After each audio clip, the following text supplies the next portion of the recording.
It sounded like it though. Animals. This is our new intro. Martin Garrix's Animals, that's what it sounded like.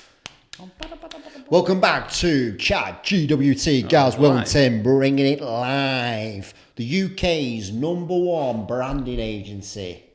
That's right. Will, do you want to put the mic towards you so I can hear you? No, it's not, I'm not going to hear you, am I? Why haven't you got the mic towards you? I was going to just move it.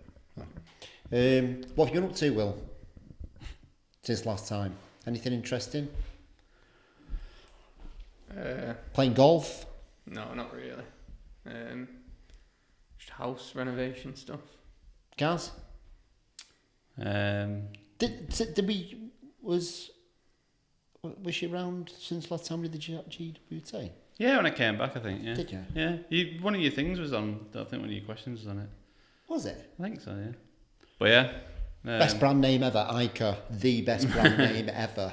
Yeah, knee deep in fatherhood. Knee deep in fatherhood.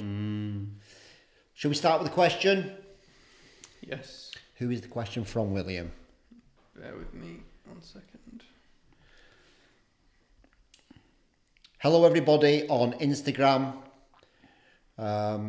If you want to head over to Facebook, LinkedIn, YouTube for the full effect. Maybe YouTube is the full effect. YouTube is the full effect, I think. YouTube is the full effect. But if you want to stay in here, that's fine as well. Welcome. Enjoy the back of my head. Enjoy the back of Gaz's head. Beautiful head. How would an older/younger person who isn't okay with techie stuff be guided through their dream of branding and marketing a service or product? One more time, Will. This is from Graham Foster, by the way. How would an older/younger person who isn't okay with techie stuff be guided through their dream of branding and marketing a service or product?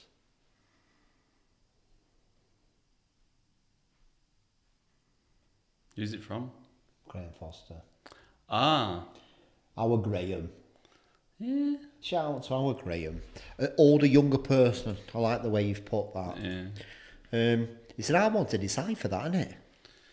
Yeah, there is a...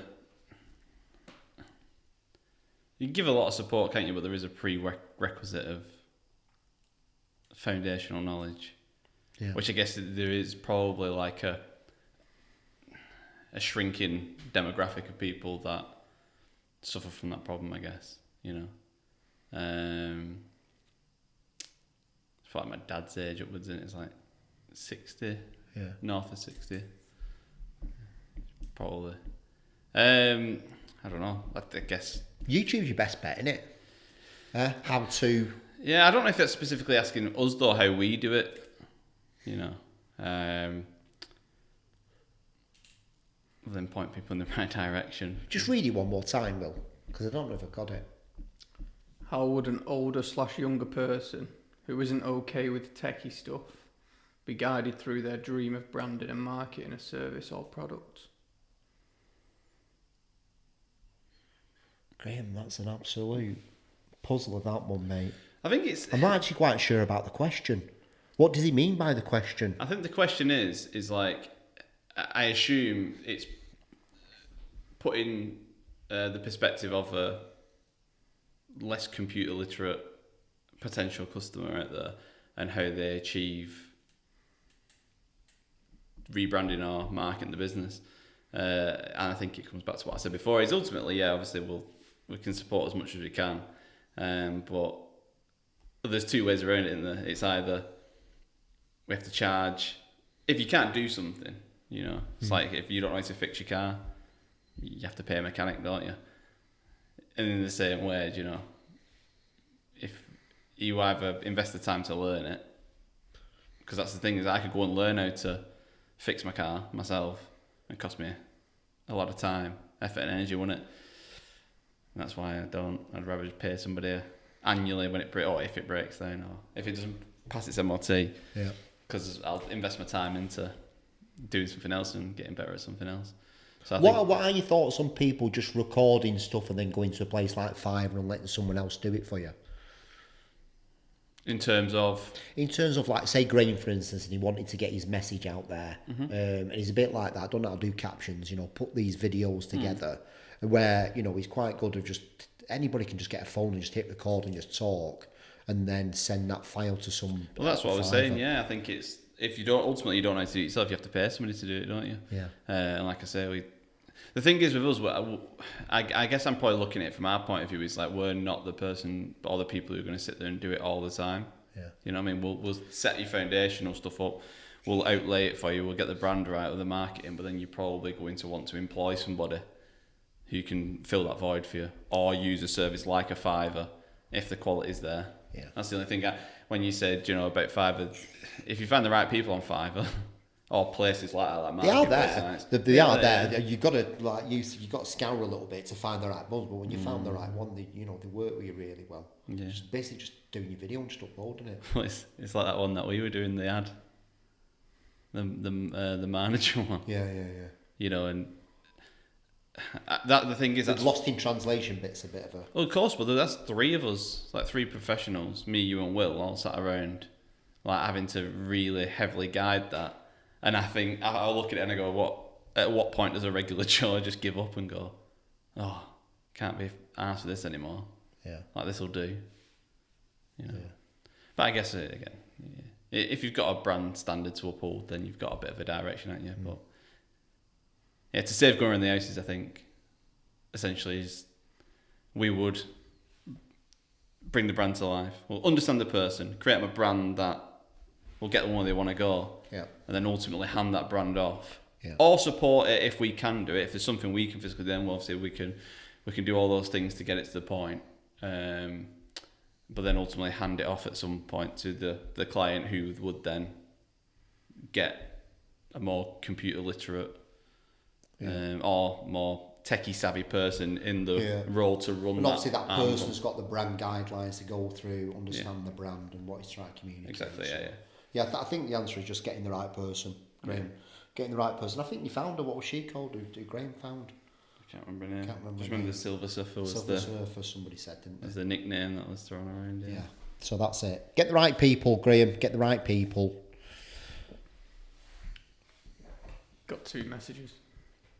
A up, L. A up, Matty W. Is this really live? This is really live. A up. A up, love. What has helped you grow and learn more about yourself the most? Alright, come on, sec. What has helped you grow and learn the most about yourself so far on your journey?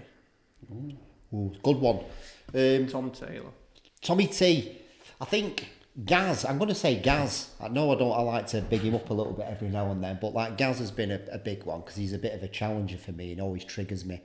I come up with some things and are they right and stuff, but he makes me question what's the reason and meaning behind it, and I think that's really powerful having someone like that in your corner. So definitely Gaz, and I'm definitely going to go to. I've said it a few times about the mushrooms, meditation, the sort of spiritual journey. Just sitting with yourself is the biggest thing. Letting the questions come in. What was the question again? What's the biggest thing that's helped you, what you've learned and that helps you learn and grow? Was that right? Yeah, sort of, yeah. Grow and learn more about yourself. What has helped you grow and learn more about yourself so far? I'm pretty self-critical, aren't I? So I just think is more just like I always look at like what I've done and sort of review it, I guess, and be like, how could I have done it better, and be a bit critical, not in a negative way, like in a positive way, to like, move forward. And I think being a bit more open-minded is probably trying to put yourself in other people's perspectives, I think, and not assuming. But how have you got to that point in the first place? Is that just under self-reflection that you need to do that? Well, I've just always got that mentality of, like, never settle, I guess. That's, personally.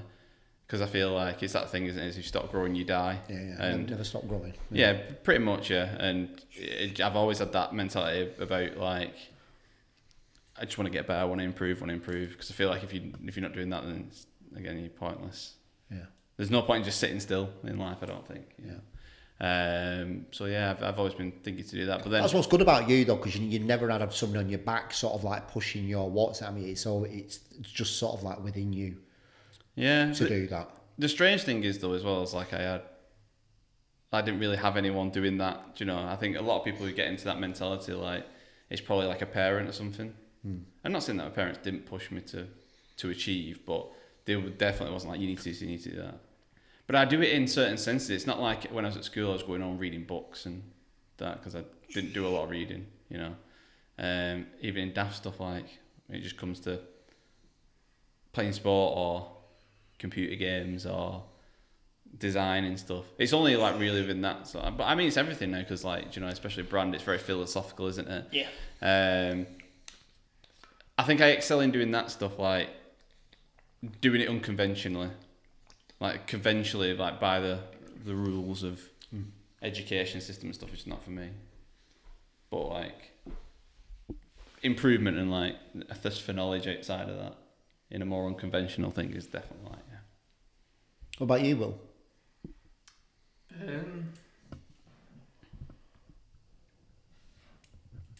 don't really know.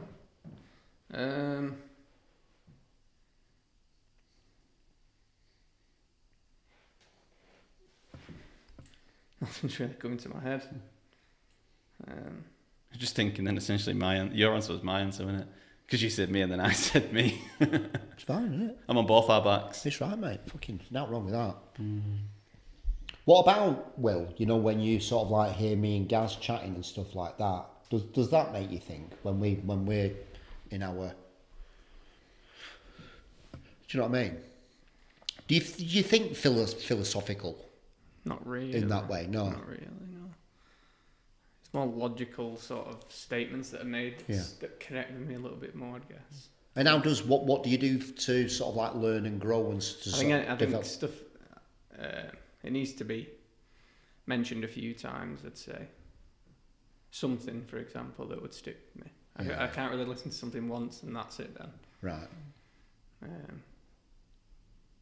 So you don't know do any sort of like personal development or improvement, really, like podcasts or anything like that? No, not. We're not saying it's wrong or right, mate. It's just everyone's different, aren't they? They're just the way they do it. I just wondered. No, there's not really much that I do in terms of that. No. I tried to start reading a little bit more. Right. But apart from that, there's. What does reading do for you? You're reading.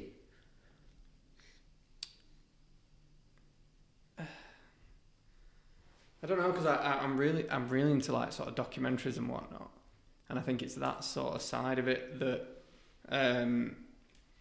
to me, with you know, I'm not watching TV, for example, so I'm sort of reading a documentary essentially. So Right. Because it's all non-fiction stuff. I don't really like fiction. So do you get a lot from documentaries then? Would that be your answer? Yeah, it's just real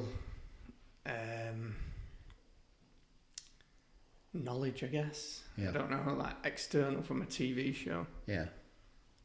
I don't really know. I don't know. I've not really thought about that ever. Bit of a tough question to think about on the spot, I guess, isn't it? I think because we're constantly doing it all the time. Do you know what I mean? It's just, I think, just in our sort of nature. Mine more comes from a, fucking hell, I don't want to feel like this anymore. Like, Gaz, it's like intrinsically like, I want to be better. Yeah, I think that's the thing for me is, and I was just thinking about what Will said then, I think there's two ways you can go about it.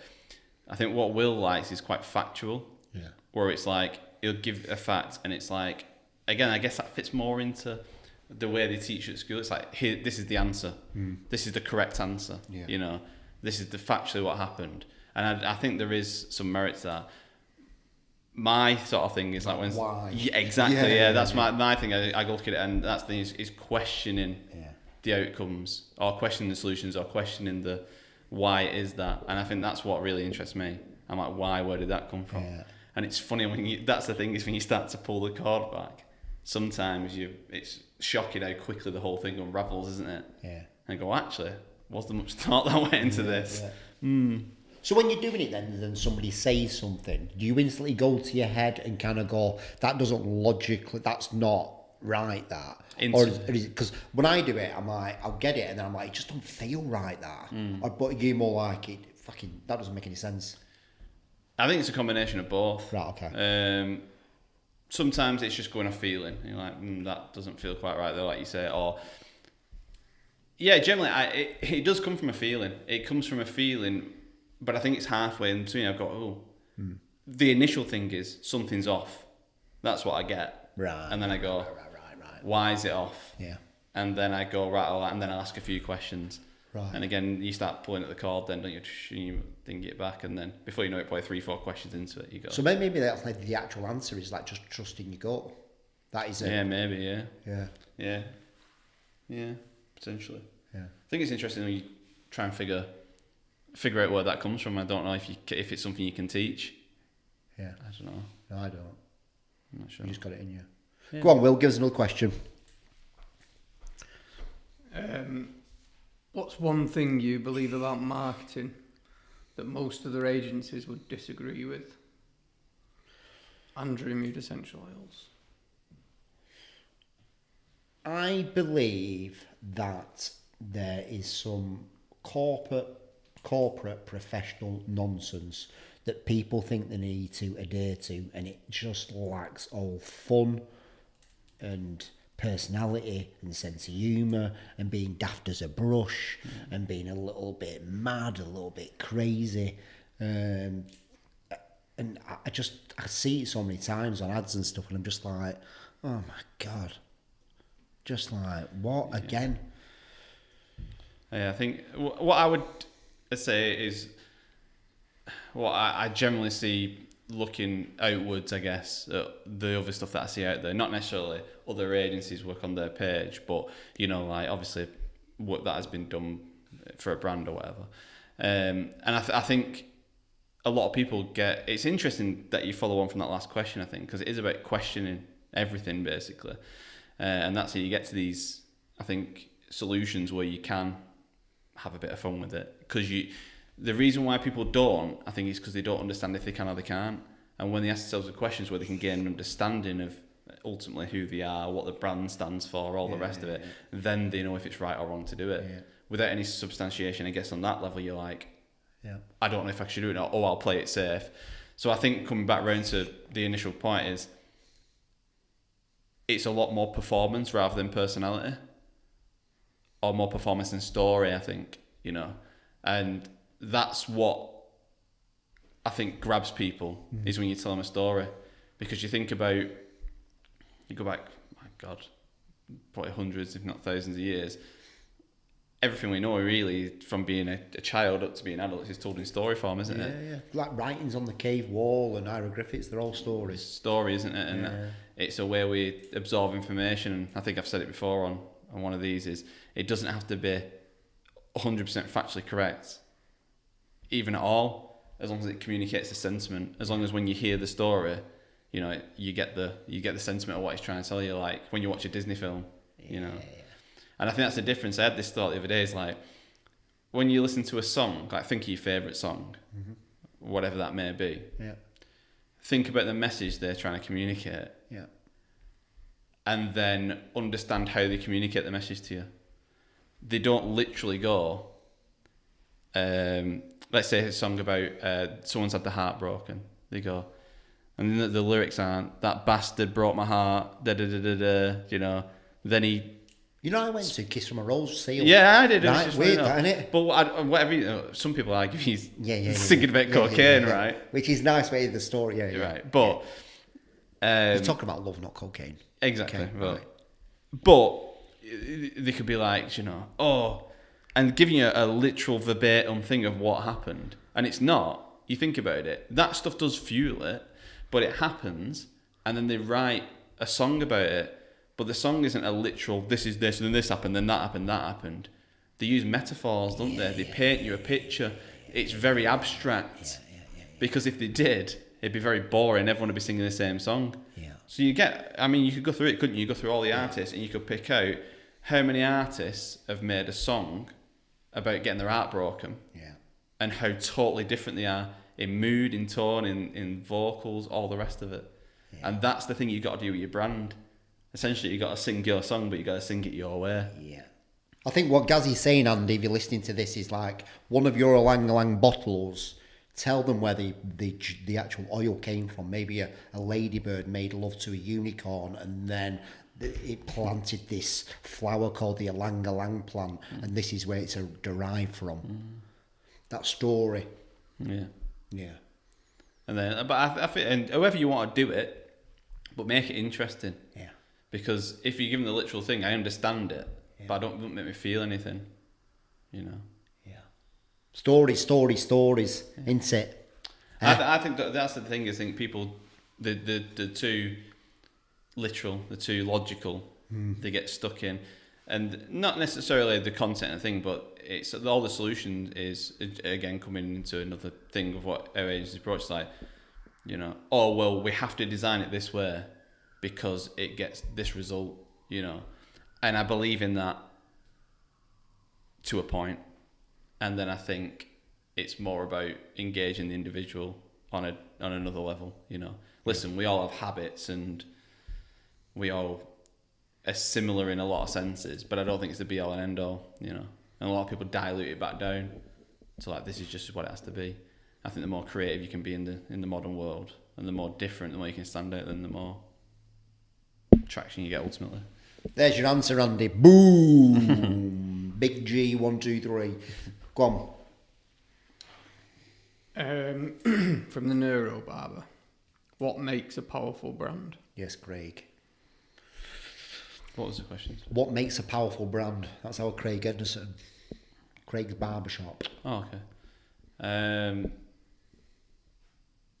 Ultimately, it's the people behind it, I think, isn't it? Is the short answer, I think. Yeah. I think it's the purpose behind it for me. I think it, no matter what, it always has been. You know, me and you talk about the heart and the brand's purpose and the why are we doing this. Yeah. I think if everybody can go back to that, why am I doing this? And really drill it down. Maybe ask 5 whys to actually get to your why. Yeah. Why are you doing this? Because I want to help people. It's not enough that. No, yeah. You've got to make it. Why do you want to help people? Well, when I was little, this happened. Yeah, this happened, Yeah. I think that, well, that ultimately, I guess, again, I probably answered more logically there with the people, because the people take up the purpose, but the purpose is probably the correct answer. Because, it's like, I think it's almost like you go into war, but you've got to recruit soldiers, you know what I mean? Yeah. What's your cause? Exactly. No one's going to fight for you if you've not got a cause, are they? Yeah, beautiful. Something worth fighting for, you know. And if they can get on board with it, then, and that's it. Literally translates into marketing, doesn't it? It's like essentially your soldiers are your customers or your followers or whatever you're doing, and can't have a business without customers. You can't fight an army without soldiers, can you? I think it's as simple as that. It's as simple as that. What? You're tapping on the mic again. Oh, sorry.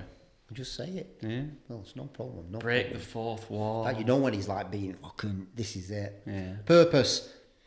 That's it. Brand purpose is everything. If you've not got that, that's the heart of your brand. It's just like, what the fuck is the point if you've not got that?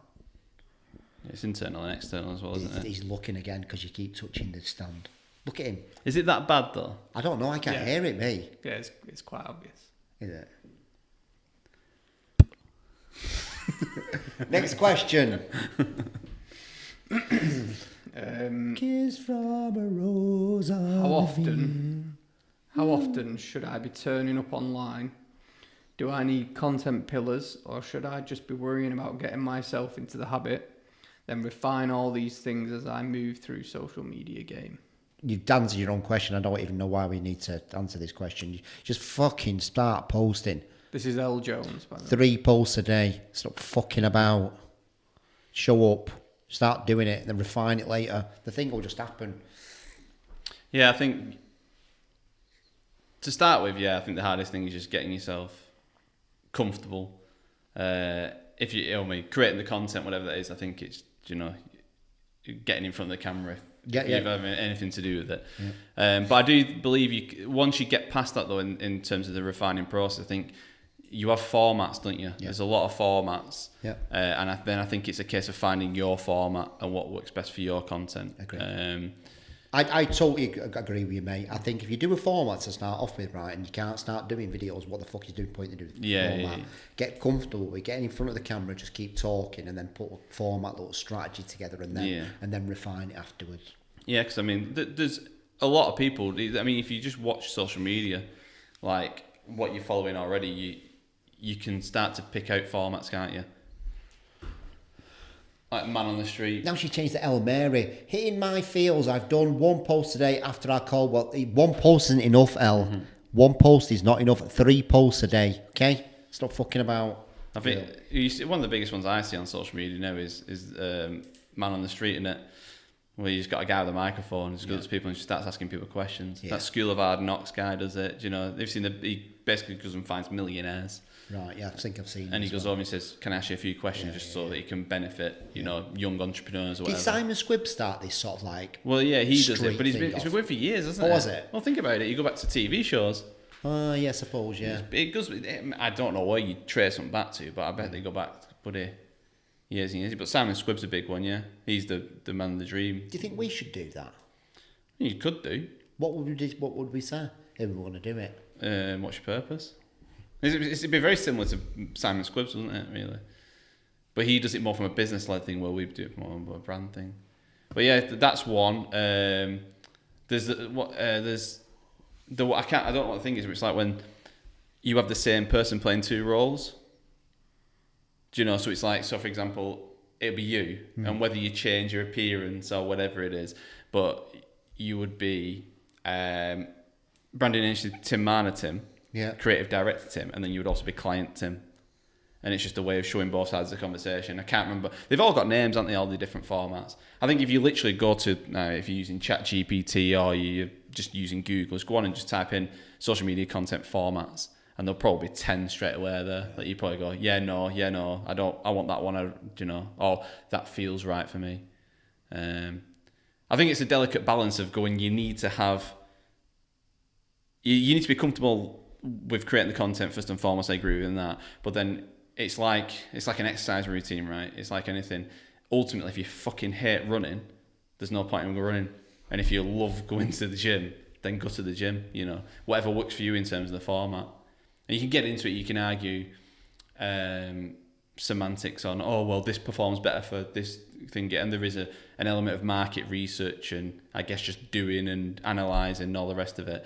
You can get as deep into it as you want, but like you said, I think it's a comfort thing, and whatever you're finding at the beginning, whatever you're finding best to get out there, probably as much quality volume as you can. Don't just be posting for posting's sake and it's a lot of crap.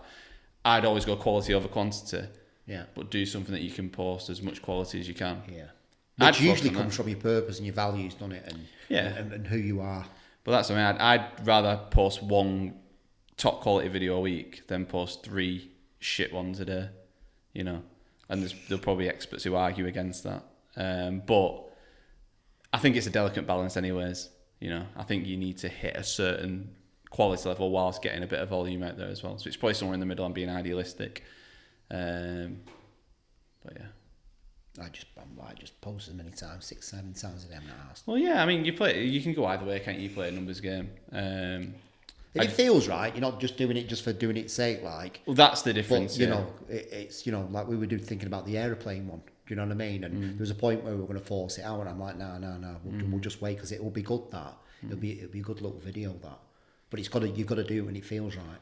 Yeah. Well, that's the thing. But there are times where, like 3-4 times a day, where I could just in that moment, just putting stuff out. If you do it, cool. Then the next day, if it's only one, it's one. But don't force it out. Just make sure you're in that. Yeah, I think Well, not to give a very enigmatic sort of nondescript answer, but don't be shackled by a format or a plan so much that you're not feeling it and it's an absolute ball acher to do. Yeah. But then also work around it in the moment and feel it. And if you post it, just don't be too thinking on it being, oh my God, this is outside of my usual thing. It's like if you go somewhere and you feel it, then just do it. Yeah, man. That's it. That's the answer. She has said thank you. You're welcome. Just keep going. But I need to look at the camera, don't I? Thank you, motherfucker. Is there another question? How many questions have we had? That's the 5th one. Is it really? Flew by that, didn't it? That was the 5th one. Have you got any questions you want answering, Will? Personally or philosophically? What's the meaning of life? The meaning of life is there is actually no life. I've come to surmise. If you watch The Matrix, I think it's Agent Smith who says it. Is it? And he says the meaning of life is to end. Mic drop. I'm going to finish on there. Thanks for listening, everybody. Good day.